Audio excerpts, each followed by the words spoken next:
En esta presentación se les guiará para encarar y resolver los ejercicios del trabajo práctico de primera ley. Esta es la ecuación principal de la primera ley que les servirá de punto de partida para analizar los casos especiales. Para cualquier proceso, partan siempre de esta ecuación. Para poder resolverla, necesitarán de ecuaciones que permitan calcular calor y trabajo. Así como de otras más auxiliares como son.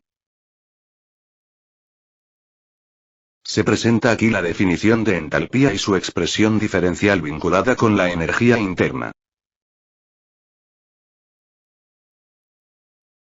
Puede observarse en este resumen que aparece la segunda ley. Solo está para mostrar en conjunto el modo de operar para resolver las ecuaciones. Veamos el caso de un proceso isobárico, en el que la presión se mantiene constante.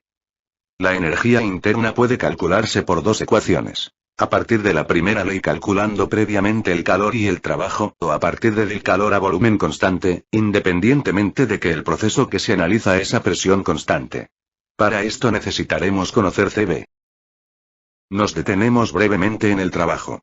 Como la presión es constante, P solo representa un número y la ecuación ya está lista para ser integrada.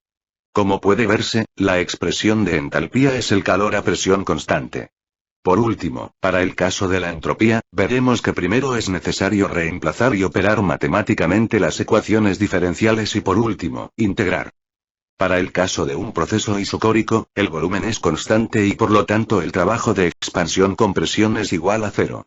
Resulta por tanto la energía interna igual al calor a volumen constante. La entalpía se calcula igual que en el caso anterior, a través del calor a presión constante a pesar de que el proceso ocurra de volumen constante.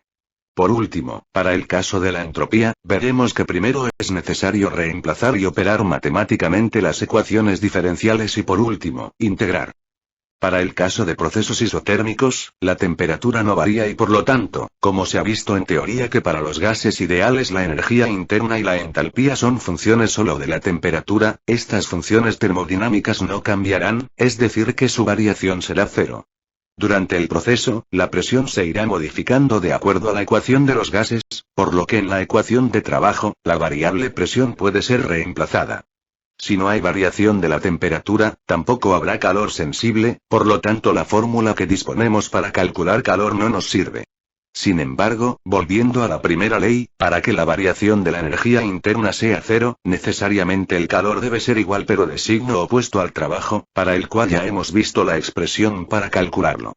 Por último, para el caso de la entropía, veremos que primero es necesario reemplazar y operar matemáticamente las ecuaciones diferenciales y por último, integrar. Viendo este resumen general de los tres casos anteriores puede destacarse que para calcular los cambios de energía interna y entalpía, independiente del tipo de proceso, la ecuación resaltada puede emplearse porque justamente estas funciones termodinámicas son funciones de estado. Sin embargo, como puede verse en cada caso, para cada camino diferente, existe una forma diferente de calcular calor y trabajo. Para finalizar los casos especiales veremos cómo proceder en un proceso que ocurra a temperatura y presión constantes, como es el caso de los cambios de estado de agregación, en general, de las transiciones. Se ha representado como reacción química un proceso en el que 1 mol de agua líquida a temperatura constante de 100 grados y presión constante de 1 atm, para formar 1 mol de agua gaseosa, o vapor a la misma temperatura. Estos procesos de transición a la temperatura de transición en que ocurren se consideran termodinámicamente reversibles.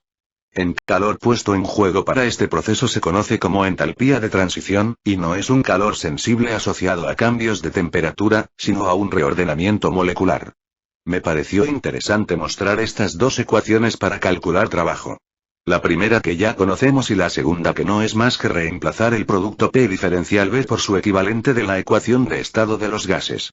La integración de una u otra llevará a tener que calcular un delta de una variable, volumen o número de moles, entre el estado final e inicial del proceso. Como veremos a lo largo del curso, se pueden hacer aproximaciones. En este caso el delta de volumen involucra una diferencia entre un volumen muy grande, el del gas y un volumen muy pequeño, el del líquido, por lo que este último puede despreciarse. Además, en una segunda aproximación, el volumen del gas puede reemplazarse por la ecuación de estado de los gases ideales. Cuando los límites del sistema no permiten el intercambio de energía como calor, el proceso resulta adiabático, es decir que calor es igual a cero. Por lo tanto, la variación de energía interna se puede calcular desde el trabajo o desde la otra ecuación que vimos con anterioridad.